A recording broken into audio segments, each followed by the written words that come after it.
此时的叶晨看着那一堆九玄精续的影音内容，不禁感叹，如果我们的猜测是正确的，那上次的假师太就等于救了我一命。林婉儿轻轻点头，不过却拖着下巴嘀咕道，奴家觉得那位假师太应该是听命于他人的，真正帮了公子的应该是他背后的人。叶晨对他的观点十分赞同，只是有些疑惑地说道，这个人能识破孟长生的精心谋划，而且还能在关键时刻把我拦下，来头肯定不一般。只是我想不明白，此人既然愿意帮我，又知道我的底细，为什么不愿意以真面目示人？大家面对面，或许还能达成合作，一起对抗破清会。林婉儿微笑道，可能各自都有各自要守护的秘密吧，就像奴家一样，若非公子救过奴家性命，又被家父的戒指送到这里，奴家是断然不会说出自己真实身份和经历的。说着，林婉儿又道，不过奴家可以肯定的是，这个人一定在暗中观察着公子，或许等时机成熟的时候，此人便会主动与公子见面了。叶晨点了点头，道，不知道唐管家这么多年来究竟在为谁效力？自他上次在燕京不辞而别，我总觉得他和我们在10万大山遇到的那位假师太一样，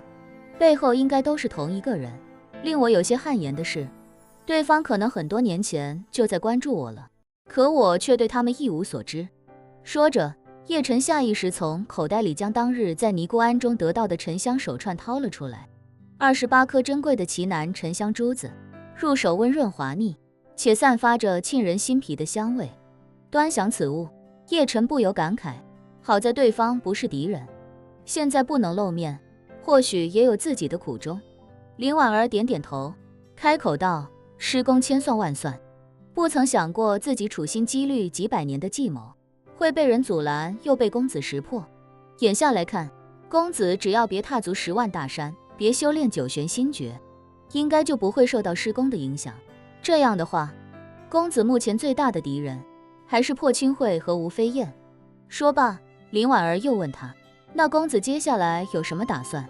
叶晨道，我在燕京见我外公的时候，李探长出了一个主意，在全球范围内排查可疑的企业，把破清会的死士驻地一个接一个的挖出来消灭掉，如果可以的话，用2-3年的时间消灭破清会的有生力量。说着，叶晨把通过 AI 模型来帮助排查的情况与林婉儿同步了一番。林婉儿听完，直呼李亚林的刑侦思维令人眼前一亮，也对这个方法非常赞同，笑着说道，一旦这套 AI 模型投入使用，破清会在全球范围内的势力版图应该就会陆续被逐一定位出来。叶晨由衷感谢道，这次多亏了你，要不是你提醒，我根本想不到从罗斯柴尔德家族的手里搞一套 AI 模型的事儿。我一个现代人都还不如林小姐对时事了解得多，了解得快，实在惭愧。林婉儿羞答答地笑道，公子，奴家毕竟逃亡了，早就养成习惯了，每次世界上一有什么新科技出来，奴家都要第一时间搞清楚，然后分析评估一下这种科技对吴飞燕找到奴家会不会起到什么关键作用，所以才会关注 AI。 说着，林婉儿又道，最关键还是公子彻底拿捏住了罗斯柴尔德家族的负责人，否则的话，在当今的环境下，想得到这样一套 AI 模型，恐怕难如登天。两人又聊了几句，叶晨看了看时间，对他说道，林小姐，我中午打算去香榭丽的半山别墅见一见我的外婆和小姨他们，时间也差不多了，我先告辞，处理完手头的事情我再来见你。林婉儿理解的点点头，问他，公子，这些影印版要如何处理？叶晨想了想，道，就交由林小姐你来处理吧，放起来也可以，一把火烧了也没问题。林婉儿点头说道，好，那就由奴家来处理吧。林婉儿将叶晨送出门，让邱英山安排贤姐开车送叶晨去香榭丽之后，一个人返回顶层别院，将九玄精续所有影印版全部整理妥当。原本他想直接把这些纸张丢进炉子里烧掉，但是他一个人在蒲团上盘腿冥想了几分钟之后，忽然十分干脆地站起身来，找到自己的书包，将这些纸张全部收进包里，然后背上书包便迈步走出别院。走下石阶之后，林婉儿对守在这里的老张说道：“让老邱给我准备一辆低调些的车，我要出去一趟。”老张忙问：“小姐，要不要老奴陪您去？”林婉儿十分坚决地摆了摆手：“不用，我自己去。”与此同时，栖霞寺山间别院，年迈的孙姐来到安承熙休息的禅房，恭敬地说道：“夫人，少爷下飞机之后就去了紫金山庄，应该是去见林婉儿了。”“好的，我知道了。”安承熙微微点头，笑着说道：“看来在晨儿的心目中，林婉儿可能才是分享秘密最好的选择。”孙姐赞同地说道：“少爷与她都是身负许多秘密的人，而且两人的秘密在惊世骇俗这方面各有千秋，一旦敞开心扉，必然会有很多共同话题。”安承熙感叹道：“主要还是林婉儿太聪明，晨儿与她沟通的越多，犯错的概率就越低。不是谁的身边都能有一个活了将近400年的人时刻帮她纠错的。”孙姐点点头，又问：“夫人，当初长英少爷把九玄经序的影印版也留给了周彼得，少爷这次把他从纽约救出来，又把4方宝状送回华夏，想来九玄经序的影印版他应该也已经得到了，要不要想办法提醒少爷一下，不要修炼其中的心法？”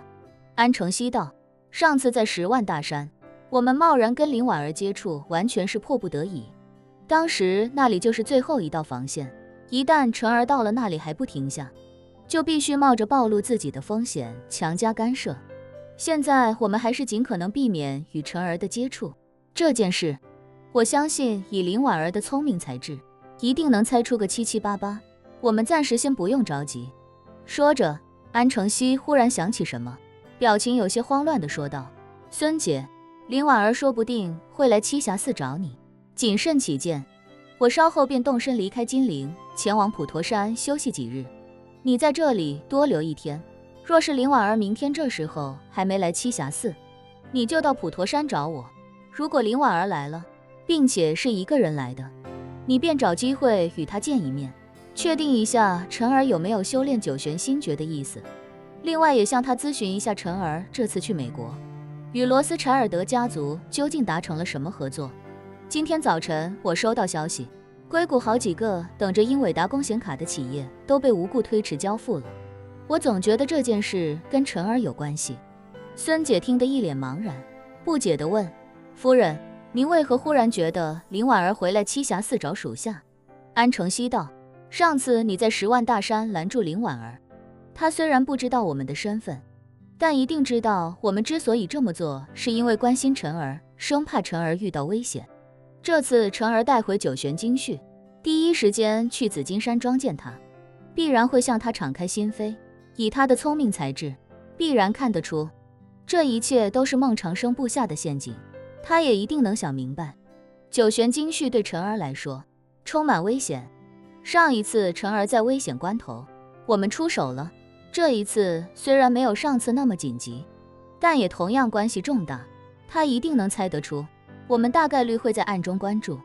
如果他知道我们在关注他，并且确定我们没有危险，他大概率会以实际行动向我们传递想要见面的信息。你上次见他是假冒师太，如果未来24个小时内，他前往金陵任何一家寺庙或者尼姑庵，那一定是在告诉我们，他想跟我们见一面。栖霞寺是金陵最出名的寺庙，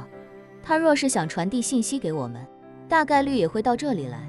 孙姐不禁有些愣神，虽然她在安承熙身边死心塌地的效命多年，但她的思维依旧跟不上安承熙的节奏。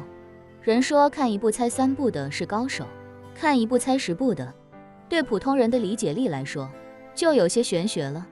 不过虽然想不太明白，但她依旧不会对安承熙有任何怀疑，于是便毫不犹豫地说道：“好的，夫人，我在这里等他1天。”刚说完，先前在10万大山假扮尼姑法号净尘的年轻女子迈步进来，开口道：“夫人，孙姨，我们从紫金山下面的监控看到少爷10分钟前离开了紫金山，出了东门之后，车往南走上了高速，大概率是去香榭丽了。2分钟前，林婉儿也一个人开车出门了。目前刚开车出紫金山。安承熙问道。林婉儿往哪个方向走了？敬臣道，回夫人。林婉儿出了紫金山的东门之后，向北走了。孙姐一脸惊骇，开口道，林婉儿往北走，那是不是奔着栖霞寺来了？敬臣道，回孙姨，目前还不能确定，不过我们会用沿途的交通监控跟随她，看看她到底要去哪。安承熙微微笑了笑，说道，孙姐，林婉儿应该是来栖霞寺了。从紫金山过来，开车的话至少要40分钟，你准备一下吧。孙姐连忙问他，夫人，属下是用师太的身份见他，还是其他身份？安承熙道，他肯定早就识破你贾师太的身份了，你干脆就在寺庙外的停车场等他，和他在外面聊几句吧。至于话术，就用我们之前定好的 A 计划。